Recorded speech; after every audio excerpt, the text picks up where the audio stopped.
पर बैठे हैं तो आपको बिछावन को समेटेंगे तो उसमें वो अपने ऊपर उठता है। काम है खाली समेटना, अपने उठ उसी तरह संसार नाम रूपात्मक जगत समेटने के लिए शास्त्रों में जो वर्णन किया है, पूजा कोटि समम स्तोत्रम, स्तोत्र कोटि समो जाप, जाप कोटि समो ध्यानम, ध्यान कोटि समो लय। ये समेटने का तरीका है। मंदिर में जाकर पूजा करते हैं ना हम लोग, पूजा के ढंग से यदि पूजा करेंगे उसमें भी मन का कुछ सिमटाव होता है। पूजा का ढंग क्या है? जो भी प्रसाद चढ़ाते हैं, जल चढ़ाते हैं, मन भी चढ़ना चाहिए। ऐसा नहीं कि प्रसाद चढ़ा रहे हैं, जल चढ़ा रहे हैं, मन संसार में घूम रहा है, तो पूजा का ढंग नहीं है, उससे कोई सिमटाव नहीं होता। समझ रहे हैं? वो कोई लाभ नहीं।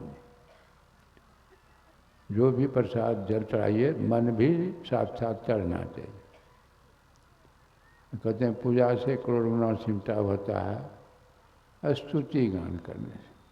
सुबह सुबह नहीं किए हम लोग, सब क्षेत्र क्षर अपरा परा पर और अक्षर पार, मनोयोग पूर्वक स्तुति करेंगे तब।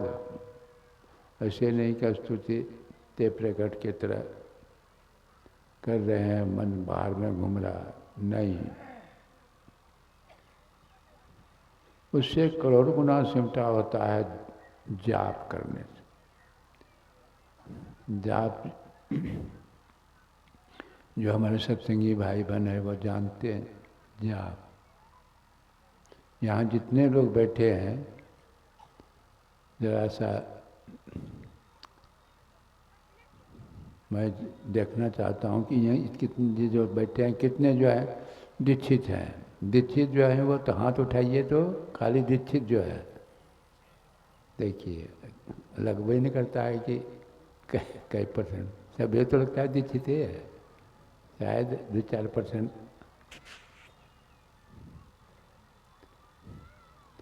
तब तो जाप जानबे करते हैं। जो मंत्र आपको दिया मनोजुग पर मन को जाप में लगा के रखना, समझ रहे हैं? और जाप में लगा रहेगा तो उसका रूप आएगा सामने में।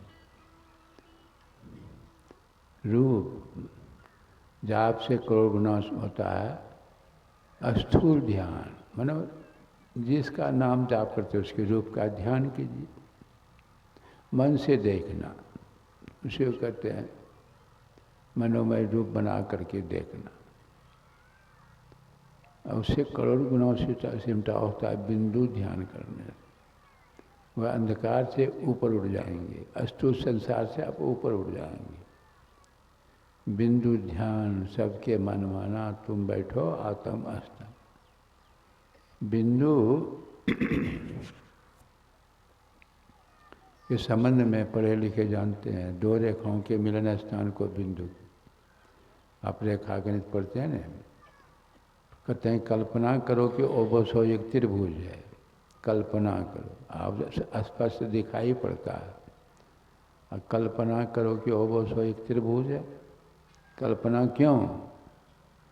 कल्पित बिंदु से कल्पित रेखा बनती है। बिंदु की परिभाषा क्या है? जिसमें कोई परिमाण रहे, परिमाण रहित चिन्ह को बिंदु कहते हैं। तो बाहर में ऐसा बना सकते हैं बिंदु जिसका कोई परिमाण नहीं।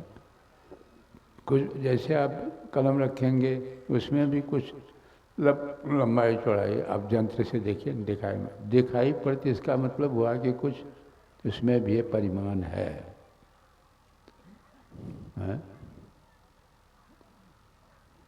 तो दृष्टि की दोनों धार जो है, ये जो आँख से जा रहा, उसी को दृष्टि कहा जाता है।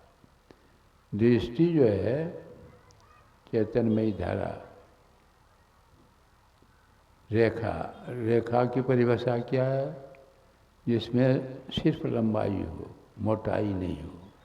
तो आप बाहर में बना सकते हैं, बाहर में आप नहीं बना सकते। रेखा जैसे ही बनाइए और दिखाई पड़ने लगा, उसमें भी कुछ मोटाई।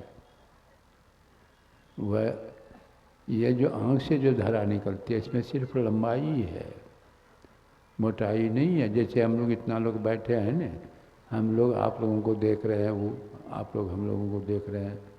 ऐसा ऐसे कभी होता है कि इधर से धारा जा रहे उधर से आ रहे, दोनों बीच में टकरा गया? लाखों लाखों लोग बैठे रहते हैं ना, अकेले भारतीय सब में टकराती है। टकराई कैसे? उसमें मोटाई रही तब नहीं, वो तो लंबाई ही है खाली। दो रेखाओं के मिलन स्थान को बिंदु, उसमें भी परिमाण नहीं है। तो कल्पित रे बिंदु बनाते हैं तो वह कल्पित है, और वो रेखा बनता है वह भी कल्पित है। इसलिए कहते हैं कल्पना करो कि वो सो एक त्रिभुज। दो रेखाओं का मिलन, दृष्टि की दोनों धारे, ये प्रकाश में ही है। इसी को देखने का क्या ढंग है? कबीर साहब ने क्या कहा? गगन की ओट निशाना। देखिए क्या कहते हैं, गगन की ओट निशाना है, बाएं सूर्य दाएं चंद्रमा, तिनके बीच सिपाना, तन का कमान सूरत का रंदा, शब्द बांध लेता ना, मारियो बाण विधा तन ही तन, सदगुरु का परमाना, मारियो बाण घाव नहीं तन में, जिन लगा तिन जाना, कहे कबीर सुनो भाई साधु, जिन जाना तिन माना। देखिए स्पष्ट कर दिए। गुरु महाराज क्या कहते हैं? दो नयन बीचों बीच, देखिए क्या बात है कि नहीं, एक टक देखत रहो, आप ही वह बिंदु झलके पट गिरा निर्गत। देखिए स्पष्ट इससे, दो नयना बीच सन्मुख, दो नयन बीचों बीच सन्मुख, एक टक देखत। इसे खुला साहब क्या कहा जाए? आप लोग सब जानते हैं जो दिखाली है। नैना आकाश में दृष्टि की दोनों धारों को मिलाकर मिलन स्थान पर मन को टिका के देखना, यह है सूक्ष्म ध्यान है। सूक्ष्म ध्यान, और एक सूक्ष्माति सूक्ष्म ध्यान है। जैसे जैसे जैसे जैसे जीव सूक्ष्मता से स्थूलता में, परमात्मा अति सूक्ष्म कंप हुआ, मौज हुआ, उसी धारा पर सवार होकर के शब्द तुल्य सवार होकर के जीव नीचे आया शब्द मंडल, फिर उसके नीचे आया प्रकाश मंडल, फिर 10वां द्वार होकर के स्थूल शरीर में बिखर कर पड़ा हुआ अज्ञान मूढ़ बना हुआ। आप उसको फिर से मिटेंगे तो फिर अंधकार से प्रकाश में आएंगे, ज्ञान बढ़ गया, फिर शब्दधार पर सवार जीव हो करके जैसे आया है वैसे जाना होता है। शब्दधार पर सवार होकर जीव नीचे होता है, शब्द तुरीय सवार हो, और फिर जाना है तो शब्द धार पकड़ कर, तो उसको पकड़ने के लिए बिंदु ध्यान करना पड़ता। बिंदु में तानाद बोले रैन दिवस सुहावना,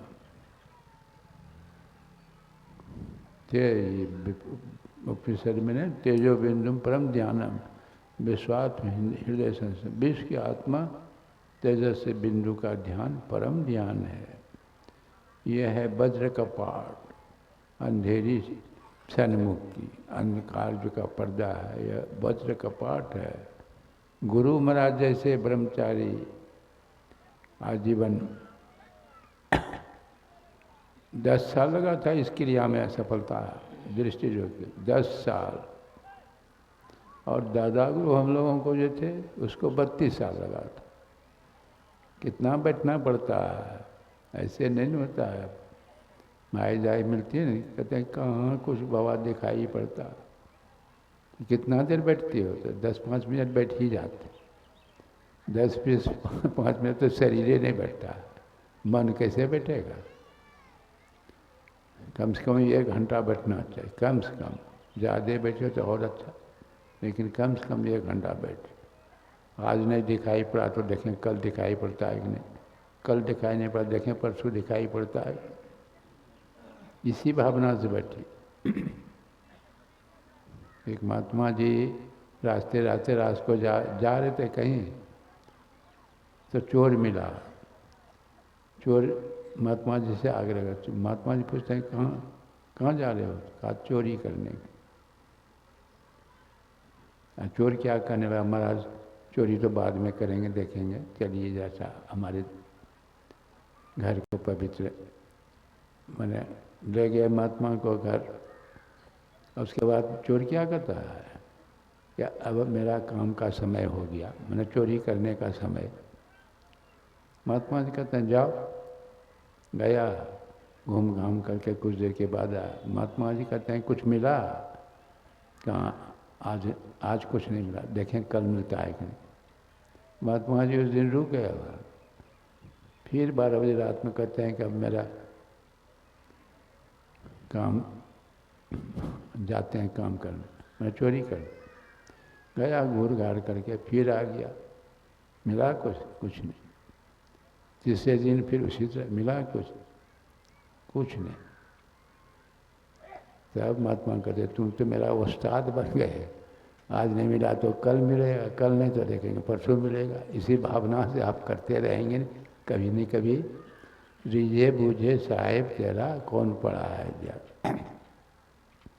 जैसे किसी से मिलने के लिए जाते हैं, वह कमरे में बैठा है, अंदर में हुड़का लगा करके बैठा हुआ है, आप उसको खटखटाएंगे दरवाज़ा को, एक दफ़े दो दफ़े, वो अंदर में बैठा है, वह सोचिएगा कि कौन आदमी आ गया, वह उठ करके खोलेगा दरवाज़ा, रीझे बूझे साहिब तेरा कौन पड़ा है द्वारा। अब देखिए गुरु महाराज क्या कहते हैं, खटखटाते तब दूत कौन है, बिंदुनाद अगवाई तुम्हें ले जाएंगे, ज्योति मंडल का सैर तुम्हें दिखलाएंगे, ज्योति मंडल का सैर झका झक झांकी, तिल दुख जोगनी टकाटक टाँकी। ये देखिए वर्णन कर रहे हैं, इससे खुलासा क्या होगा, क्रिया जान करके कीजिए, जिसके अंदर जो है पहुँचेंगे, प्रकाश शब्द के परे जो है निशब्दम परमम पदम, उस वहीं जाने के बाद शांति मिलती है। इधर शांति का कल्पना कर सकते हैं, लेकिन कभी मिलने को किसी को मिला नहीं है। यही कह करके मैं वाणी को विराम दे रहा। बोलिए श्री सद्गुरु। श्री सद्गुरु महाराज की जय। आरती के साथ इस पाली का समापन हो जाएगा।